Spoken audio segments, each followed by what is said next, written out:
Educação à distância, mudando realidades.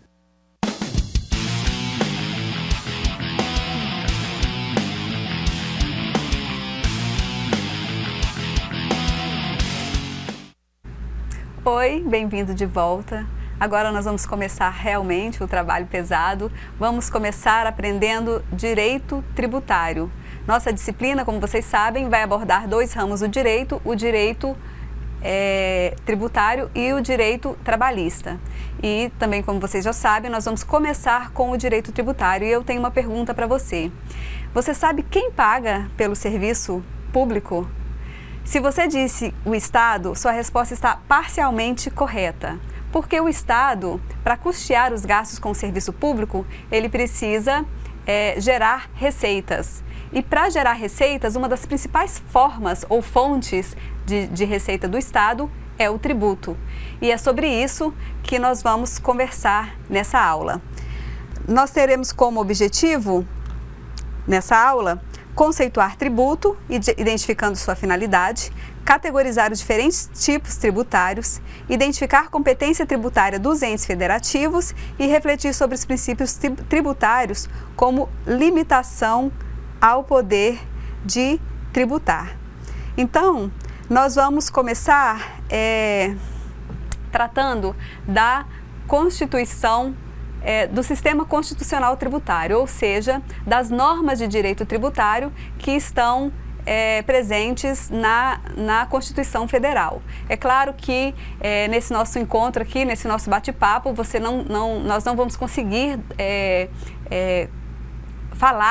tratar de toda a matéria de forma aprofundada, por isso que você tem um material aí didático no seu ambiente virtual, que você vai poder fazer autonomamente seus estudos. Mas nós vamos dar aqui algumas pinceladas para facilitar, de repente, a sua compreensão quando você estiver no seu momento de estudos individuais, né, de estudo autônomo lá.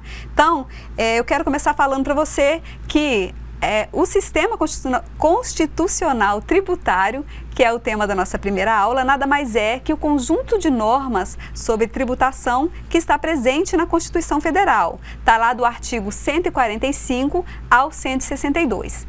De todos os temas, né, que nós temos lá na Constituição Federal, inclusive em que a própria Constituição estabelece que uma lei complementar vai regulamentar a questão tributária, a atividade tributária no país, de todos os temas que tem lá, a disciplina de vocês, nessa disciplina nossa, você vai estudar apenas espécies tributárias, competência tributária e princípios tributários.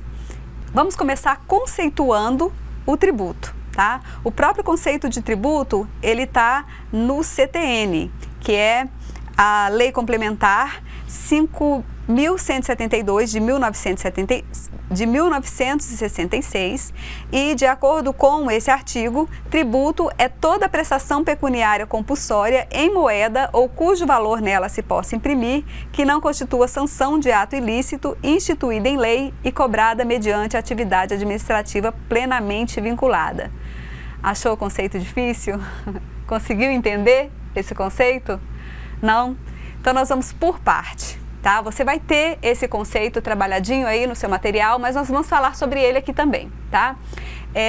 Vamos começar com atividade, prestação pecuniária compulsória. Vamos destrinchar esse trecho pensando no significado das próprias palavras, né? O que é uma prestação compulsória? Nada mais é que uma prestação obrigatória, algo que você precisa fazer. Compulsório é uma obrigação. Uma obrigação é algo que você precisa fazer ou deixar de fazer. No caso do tributo, ela é uma prestação pecuniária. Por que pecuniária? Porque ela é relacionada com direito. É uma prestação, é um dar dinheiro de forma obrigatória, né? Continuando aqui, no slide, nós temos que ela é instituída em lei. Nós sabemos, então, que como nós vivemos em um Estado de direito, quando o Estado quer nos obrigar a fazer alguma coisa, ele só pode fazer isso em virtude de lei. Então, com os tributos acontece a mesma coisa. Para o Estado cobrar algo do cidadão, ele precisa de lei. Então, o tributo, ele precisa ser instituído em lei. Ele só pode ser cobrado se ele tiver instituído em lei. E a cobrança mediante atividade administrativa plenamente vinculada. Isso aqui algo que é vinculado é algo que não permite juízo de valor. Quem faz a cobrança dos tributos é a Fazenda Pública, nós chamamos de fisco. É o órgão responsável por realizar essa atividade tributária. Então, o fisco, quando ele está diante de um tributo, ele não pode fazer juízo de valor, né? Se é justo, se é injusto, se é muito caro ou se está muito barato. Ele simplesmente está vinculado ao que a lei diz a respeito daquilo e deve simplesmente fazer a atividade administrativa nos termos da lei. Então, por que pagamos tributo? Nós pagamos tributo para contribuir com a manutenção do Estado. O serviço é público, mas o serviço não é de graça, não é? Abrir uma estrada, construir um hospital ou escola, pagar os servidores públicos, né? Os veículos que são utilizados na prestação do serviço, tudo isso tem seu preço, ok? Passamos agora então a falar sobre as espécies e as competências tributárias. Você já consegue compreender o conceito de tributo, que isso precisa estar bem delineado na sua mente, até para facilitar a compreensão dos demais conteúdos. E agora então a gente vai falar sobre competência e espécies tributárias. Começando por competência. O que é a competência? A competência então é o poder de criar tributos. Poder de instituir tributos, né? Essa competência ela está prevista na Constituição Federal.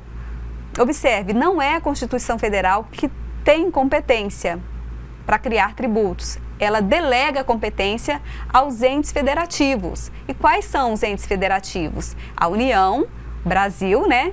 Os Estados Federados, no caso Rondônia, Acre, os municípios e o Distrito Federal.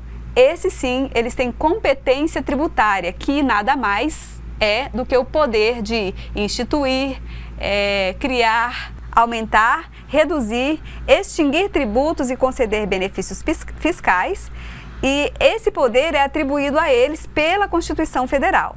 Tá? Quais são os tributos, então, que os entes federados podem instituir? Isso é a Constituição que nos traz. Lá no artigo 145 da Constituição Federal de 88, nós temos os impostos, as taxas e as contribuições de melhoria. Temos ainda no artigo 148 e 149, respectivamente, os empréstimos compulsórios e as contribuições sociais. Os impostos, taxas e contribuições de melhoria, eles estão estabelecidos no Código Tributário Nacional, que, como eu já falei para vocês, é a nossa lei que regulamenta a atividade tributária aqui no Brasil, carinhosamente chamado de CTN, Código Tributário Nacional. Nós temos também no artigo 148 e 149 da Constituição os empréstimos compulsórios e as contribuições sociais, né? A primeira coisa que eu quero que vocês observem é algo que traz muita confusão no nosso meio, que é a confusão, traz muita confusão, que é a confusão do tributo com o imposto. Muitos acham que eles são sinônimos, mas eles não são sinônimos, tá, gente? Tributo é um gênero, do qual o imposto é uma das espécies, desculpa, é uma das espécies. Então, nós temos gênero, tributo, e nós temos 5 espécies presentes aqui na Constituição Federal. O nosso Código Tributário, ele só apresenta 3 hipóteses, né? A nossa Constituição Federal, ela veio posteriormente ao Código Tributário Nacional e acrescentou 2 impostos. Recepcionou o Código, que é de 1966, e acrescentou 2 novos impostos, que são os empréstimos compulsórios e as contribuições sociais. Para identificar o tipo de tributo, a primeira coisa que nós temos que notar é se o fato gerador desse tributo é vinculado, tá? O que isso significa? As taxas são vinculadas a um serviço público E as contribuições de melhoria são vinculadas a uma obra pública, tá? E existem os tipos de tributos que não são vinculados, que são os impostos, os empréstimos compulsórios e as contribuições sociais. Distinguida aí as taxas, então a gente já tem distinguido as taxas, que são vinculadas, das contribuições de melhoria, que também são vinculadas.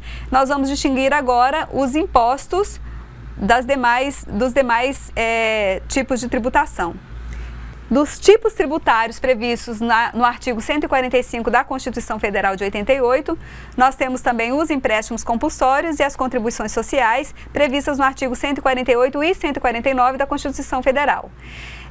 Você vai ter uma melhor compreensão desses tipos tributários acessando seu material lá no ambiente virtual de aprendizagem. Você vai, além de conhecer cada um desses tipos tributários, você vai conseguir identificá-los, você vai conseguir, pelas suas características, saber quando será um imposto, quando será uma taxa, quando é um recolhimento de uma contribuição de melhoria, entre outras informações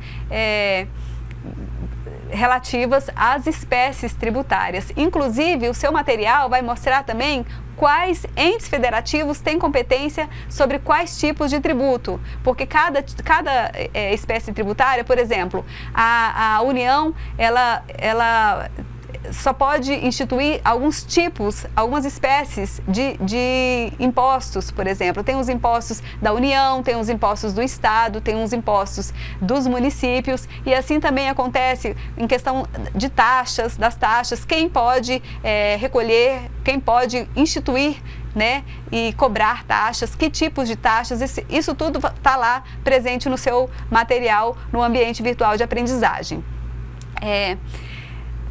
Agora nós vamos então passar para o nosso próximo tema, que é um tema muito importante dentro do direito tributário, que são os princípios tributários, considerados uma limitação ao poder de tributar. Então, já que a gente está falando sobre competência, sobre poder de tributar, poder que o Estado tem de atingir o nosso patrimônio pessoal, de compulsoriamente, de obrigatoriamente, né, de nos obrigar a contribuir com a manutenção do Estado, é claro que a gente precisa de mecanismos de defesa para que o Estado não possa nos lesar. E um desses mecanismos são os princípios tributários que você vai ver agora, né? Existem outros princípios tributários, mas nós vamos trabalhar aqui, olha, na nossa disciplina com seis princípios que estão previstos na Constituição Federal, que é o princípio da legalidade, o princípio da isonomia, o princípio da irretroatividade, o princípio da anterioridade e o princípio do não confisco. O princípio da legalidade, como já mencionado anteriormente, é um princípio que estabelece que sempre que o Estado for fazer algum tipo de obrigação ao seu cidadão, ao indivíduo, às pessoas, ele precisa de uma lei que autorize ele fazer esse tipo de obrigação, né? Então nós temos no direito tributário, nós temos duas menções do princípio da legalidade dentro da Constituição Federal. Uma é o artigo 5º da Constituição, né, inciso 2º, que estabelece que ninguém será obrigado a fazer ou deixar de fazer alguma coisa senão em virtude da lei. Esse é um princípio geral, serve para todas as situações de direito. E o segundo princípio está lá no artigo 151, que veda a exigência ou aumento de tributo sem lei que o estabeleça. Então, de forma assim, bastante resumida, o princípio da legalidade está relacionado até com o próprio conceito de tributo, que para se cobrar um tributo, ele precisa estar instituído em lei.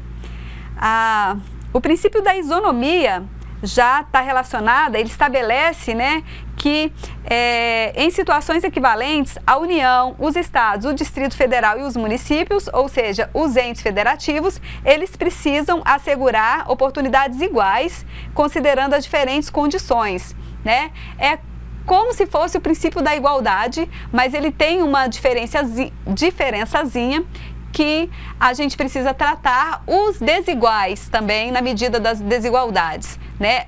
Esse princípio está bem relacionado com o princípio da capacidade contributiva. Quem pode mais paga mais? Quem pode menos, paga menos.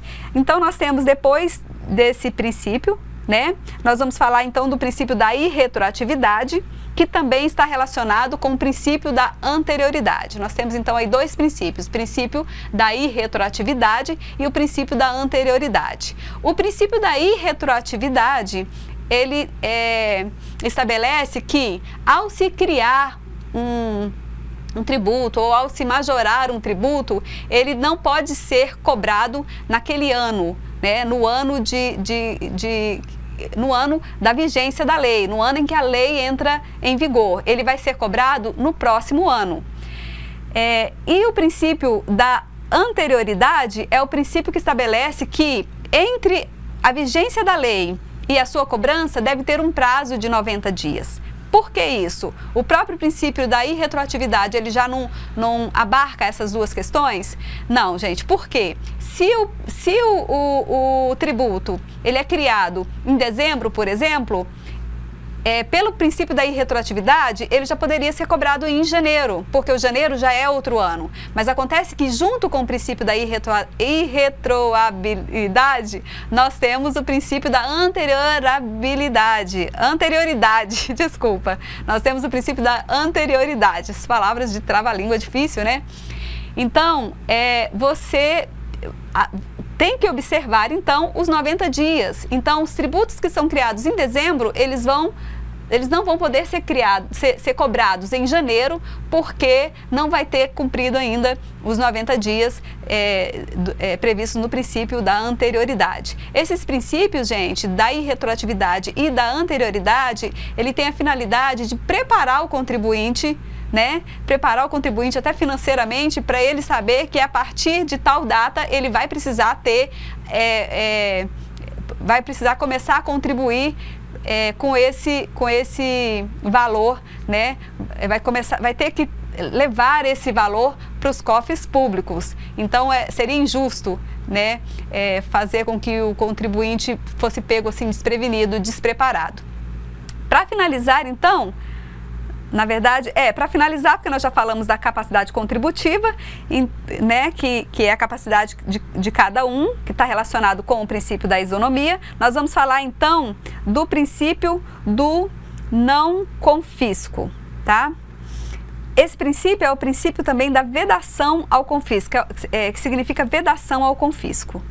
O artigo 150 da Constituição Federal diz que é proibido aos entes federativos utilizar os tributos com efeito de confisco.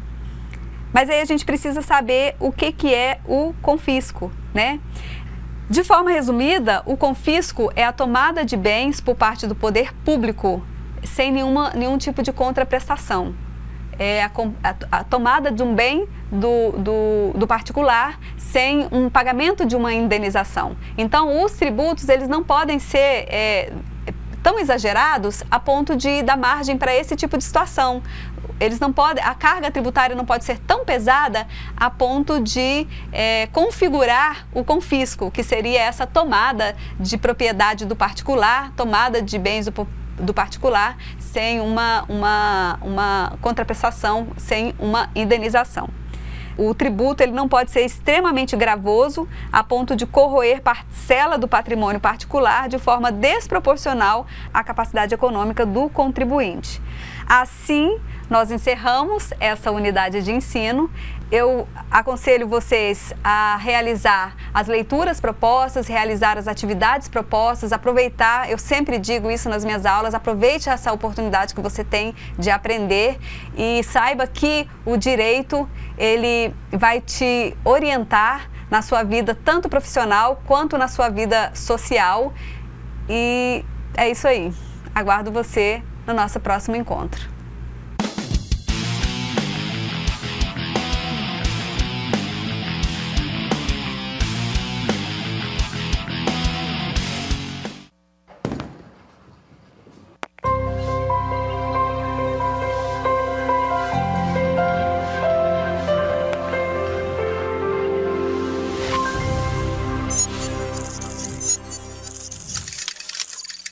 Educação à distância, mudando realidades.